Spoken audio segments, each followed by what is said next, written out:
I got all I want, and I got all I need, and I got everything. I got you and me. All I want, I got all I need. Marriage is the best. Hey, welcome back. Thanks for tuning in to Sustainable Systems number 3. We're going to be talking about the third sustainable system, which is spend 1 or 2 times a year taking a night or 2 off.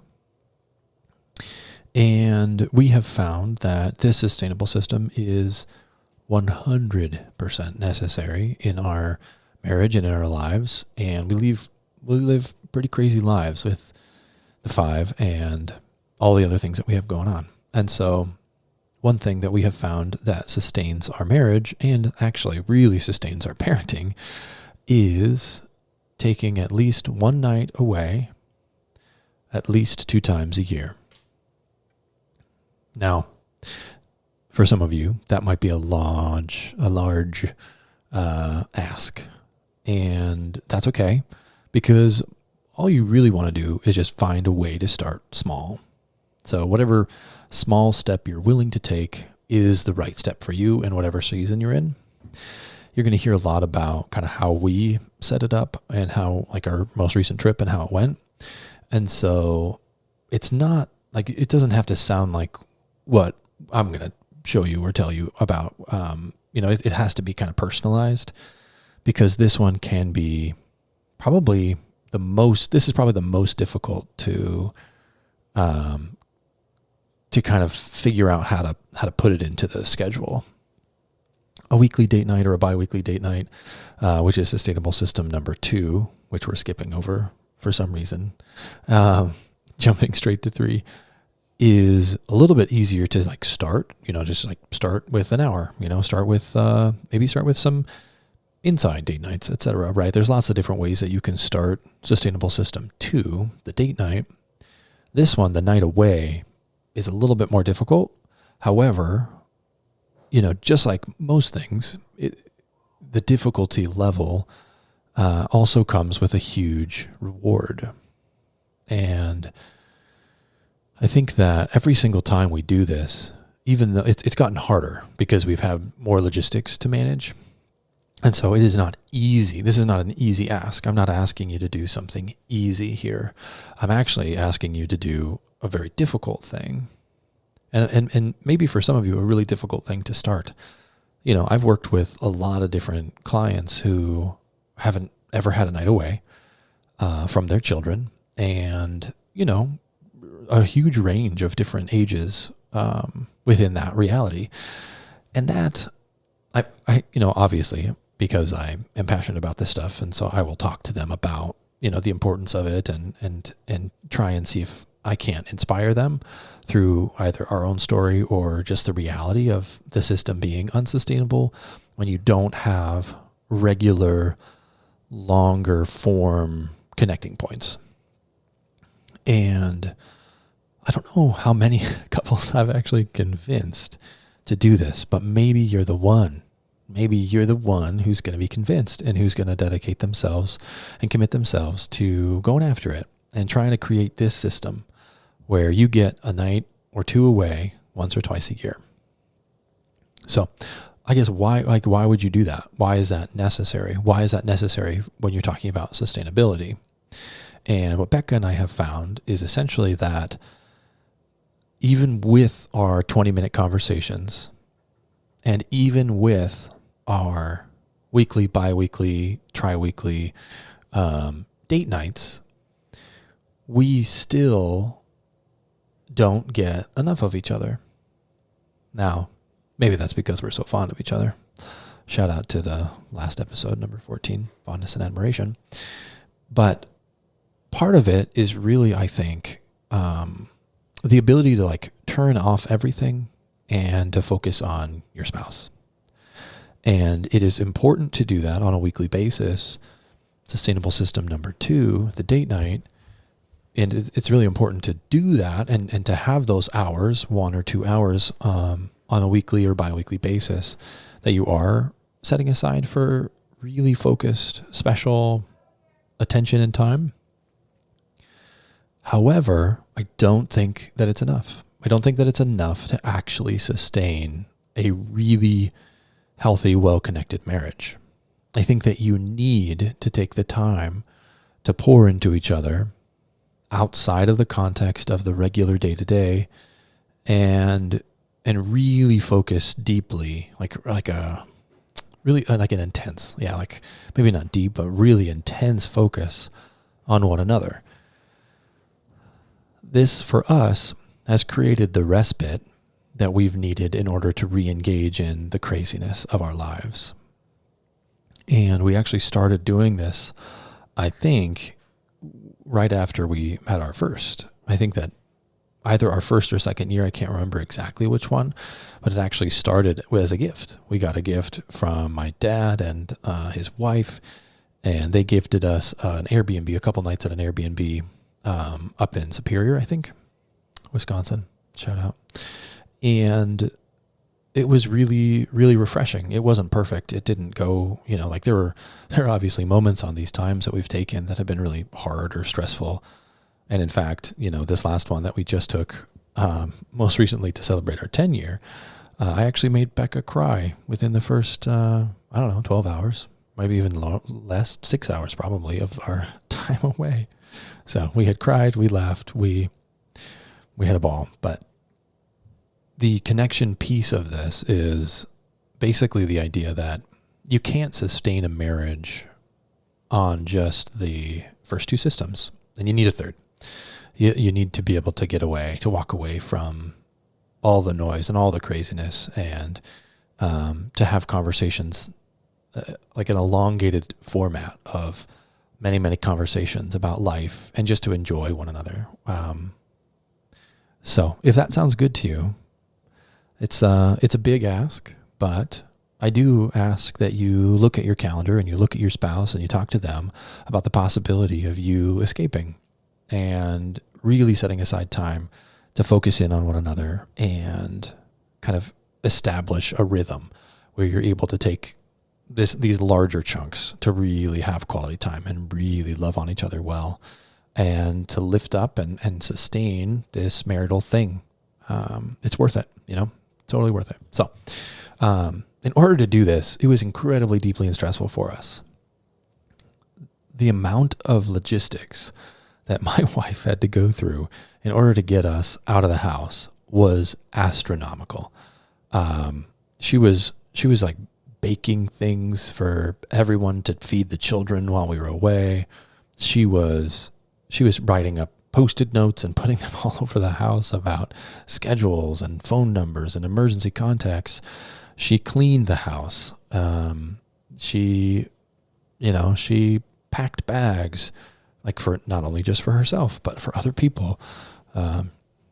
So shout out to the wife. She put in so much work, and it was really, I cannot emphasize how stressful it was to leave. Now, the only reason I'm saying that is that maybe you're thinking it is so stressful logistically to leave that it's overwhelming to even try and start, right? Start to plan, start to think that through. And I want to really encourage you to move through that roadblock by talking to your partner about, what it would take maybe for you guys to work through the logistics, what it would take to have the amount of childcare that you would need in order to get a night away. That's a huge barrier. There's so many little barriers that you're going to run into before you kind of achieve this. And to do it once or twice a year is quite the ask, because there's so many logistics, so much planning that goes into it. By the end of right before the trip, Becca was so exhausted, and I was tired as well. Obviously she did take the lion's share of a lot of the planning and logistics and organizing, because she's killer at that. But we were so exhausted and a little bit testy. Like we were pretty testy with one another by the end, leading into our launching away. And that didn't just like stop the moment that we left. It doesn't. It took some time before we were able to kind of warm up and just enjoy warm up to one another, and then like de-stress from our lives before we could really connect. So you may face a huge amount of barrier. You may find so many different barriers to trying to get away.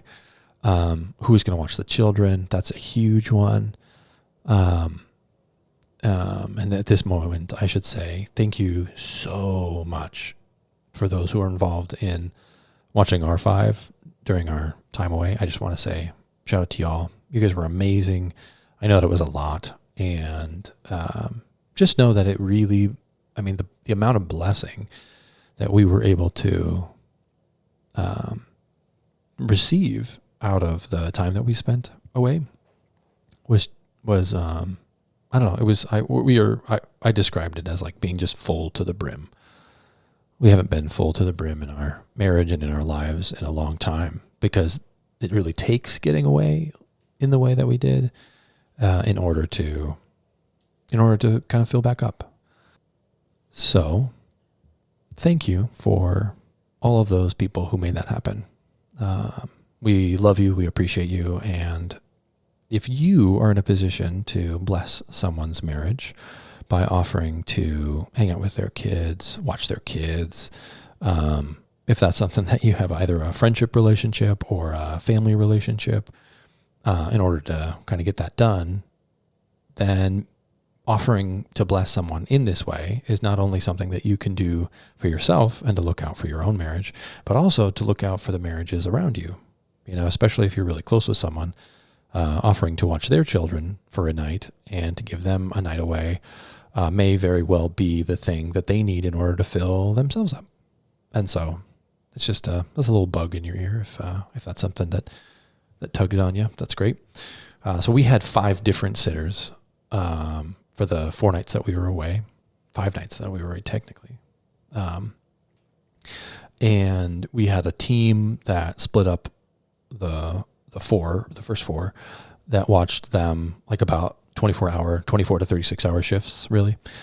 Then we had one individual who watched our newest edition for a good chunk of time. And so that was hugely impactful, and they were able to just get some quality time, and then the other sitters didn't have to deal with the baby as well as the 4. So it was awesome. It was a great setup. Becca did an awesome job at doing that. This system is like a really, really high level commitment to sustainability because of the barriers, because of the stress, because of how much it takes really just to get out the door.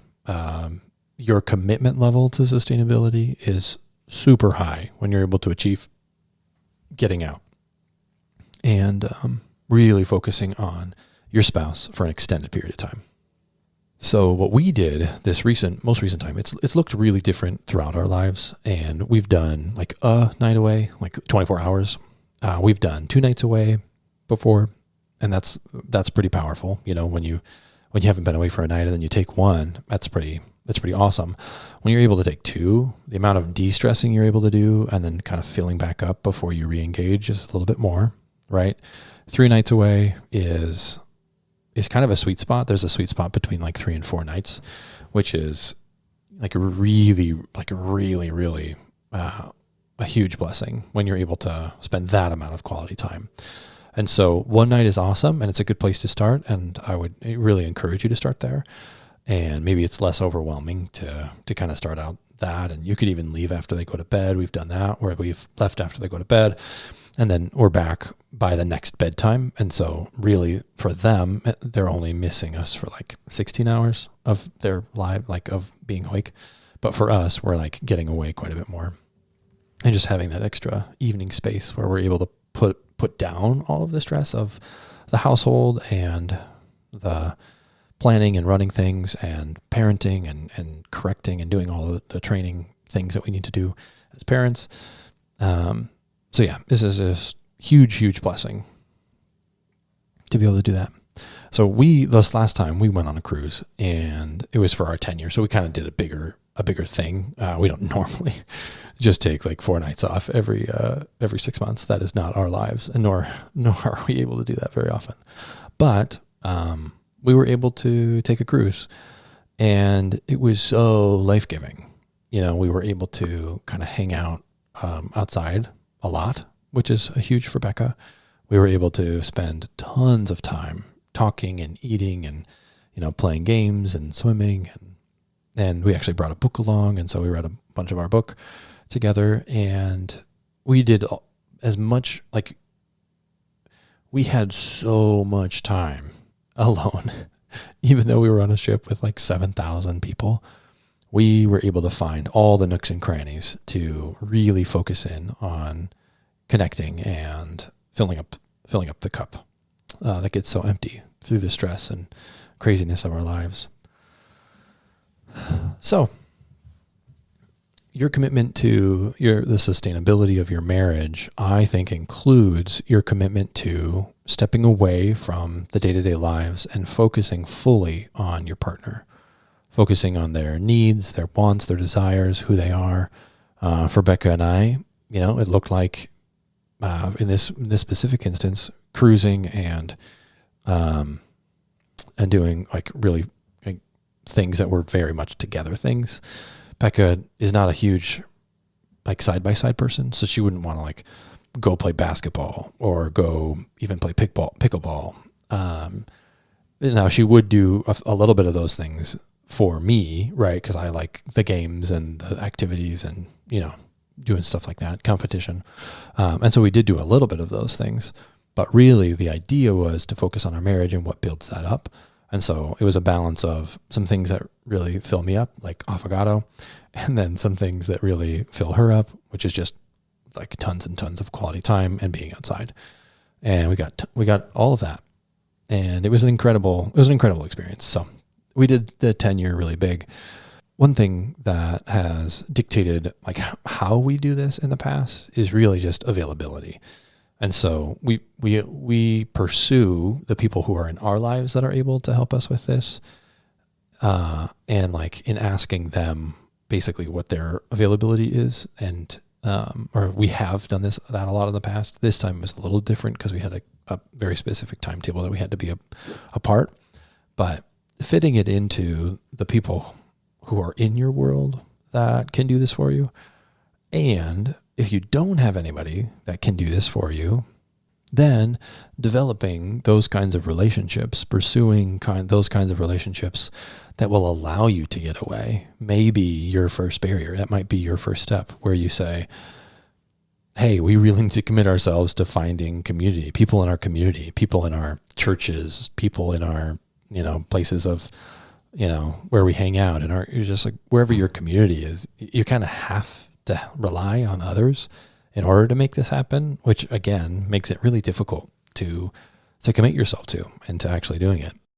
One thing about these different systems that are so important to understand is that when you're working on the first system, just having, 20 minutes-ish of conversation almost every day, it's like you're going to run into a lot of stress and struggle as you try and like weave that into your schedules, especially because nowadays people are so busy and we kind of fill every moment, right? We fill every moment with, phones or a device. We fill every moment with kids' sports.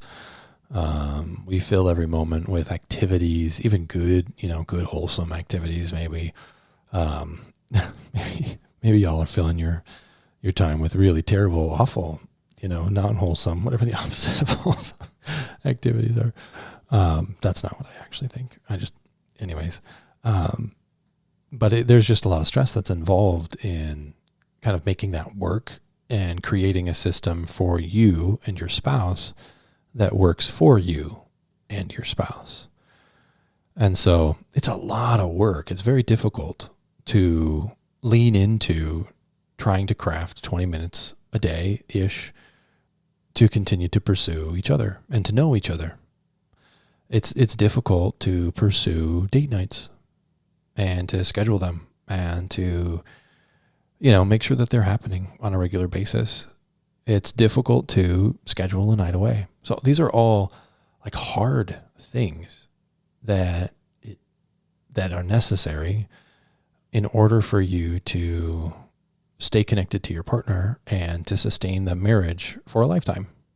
And when you're committed to your life partner, when you're committed to this person for forever, sickness and health and better or worse and richer and poorer and all of the things, and you aren't putting in the 20 minutes a day or a date night every other week or a night away here and there, it just makes it a lot harder to continue to commit. It makes it a lot harder to continue to feel connected. It makes it a lot harder to conflict well, to lean into those 1,000 conflicts that are necessary in order to move through your marriage, and to strengthen it and make it satisfying. And so these sustainable systems are really meant for you to be able to move your marriage through all of the seasons that you're going to face. Becca and I have had nights away in really, really dark, hard seasons. And, I think that we basically spent a day in bed watching movies and doing nothing, because that's kind of what we needed to look like for that season. We've, spent seasons where we went to Dave & Buster's and played games and did a lot of, me things. And then we've spent seasons where we just really focused on filling her cup with quality time and games and, quality time and face-to-face conversations and those kinds of things. And so throughout the seasons, you're going to need these anchor points that really move you through the difficulty. And maybe you're facing a really difficult season. Like maybe you guys are just in a crazy season of loss or grief or medical deals or, financial strain or stress. And maybe you're looking for some life. And I'm not saying that, you go take a night away and your problems will go away, because they won't. But I think what you'll probably find is if you're able to get away for a night or two, and you're able to really lean into your partner and maybe have some of those conversations that you're not having and spend some quality time that you don't feel like you have, and get away from all the distractions of screens and everything, and just really focus on this other person, I think what you're going to find is that you're way more full for the rest of your life. You're more full at work for your clients. You're more full at the house for your kids. You're more full for each other, for your families, and for your community. You have more to give. It's been really interesting because this time, as we came back, it's the first and only time that I've ever. Maybe this is a horrible thing to say. So this is just a reflection of what a horrible person I am. But I was thinking, man, I really want to look out and bless other people. I felt so blessed and full coming back from our trip that we were able to take this last time, that all I wanted to do was just reach out and love on somebody. And so I did take an action step. I did do some things, and I was more intentional with a couple of my conversations with people, and listening. I was a better listener, more able to listen. I was, I'm just mindful of other people, because I think my cup was so full that I didn't feel like I had any more needs, right? I wasn't so stressed that I just needed to take care of myself. And I had kind of taken care of a lot of the things that I needed to take care of internally, emotionally. I was very full, spiritually full, intellectually full, relationally full, physically full. Cruise food is not the best food. It did a number on our stomachs, but on my stomach specifically. Our stomachs, if you count us as one. That's where the R came from, I suppose.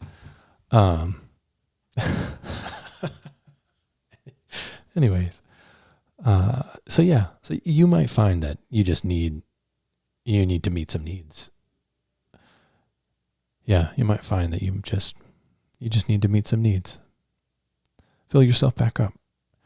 Fill up that cup to the brim, so that you can look out, out to your children and take better care of them and reconnect with them. We've had we this time round, we had a really difficult time coming back because everybody felt like there were no rules. It was we kind of came a little bit back to anarchy, which is totally cool and not the fault of our watchers or anything like that. But we came back to a little bit of anarchy, and I had enough in me to say no when I needed to say no. And I had enough in me to say yes when I wanted, when I felt like it was necessary to say yes. And I had enough in me where I felt more discerning in my choices. I was more readily able to parent, essentially, to pour out into my kiddos, which I so desperately want to do all the time. But being a limited human being and having limited resources internally and externally, there are times that I fall hugely short. And I feel that, I feel that falling short very, very often. There are seasons where that's just a daily experience. But taking care of your marriage and your marriage partner, allowing them to fill you up and filling them back up as well, doing that in a mutual way that serves both of you and shows that mutual love and respect that you have for one another, you may just find that you come back more full and more able to give and more willing to give and more joyful in your giving to other people. And that's pretty important. And therefore, sustainable system number 3 is really, really, really deeply important. I do want Becca to come on and talk through some of our cruise details.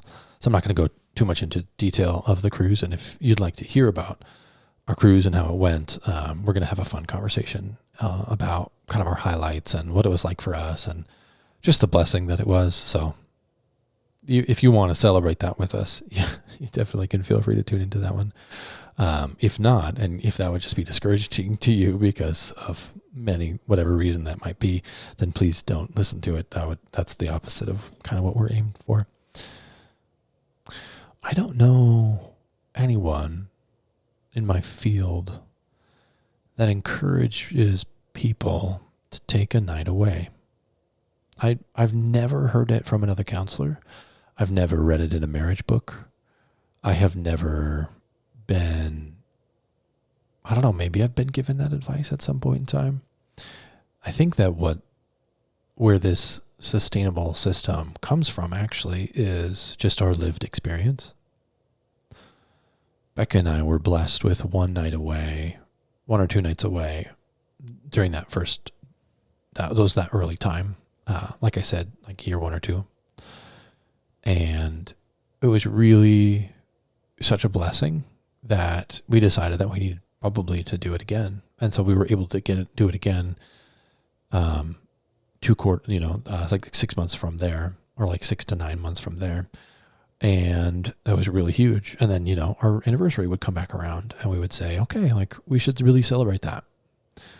And we use our anniversary almost every year as an excuse to get away and spend some really, really high quality, high intensity time together.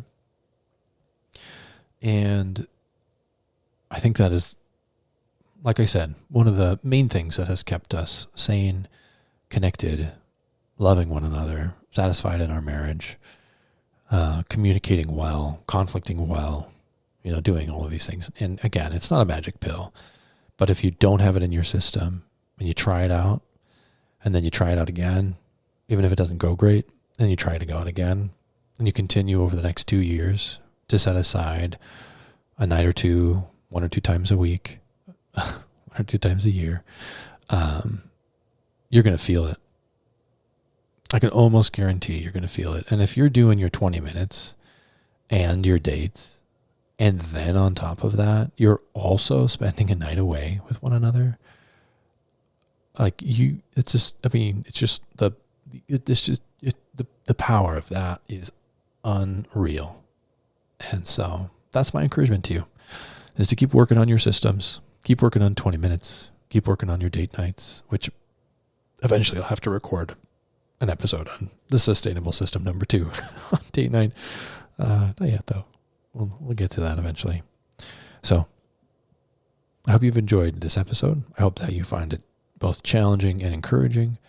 And I hope that you go talk to your spouse about this and start to see what you could dream up.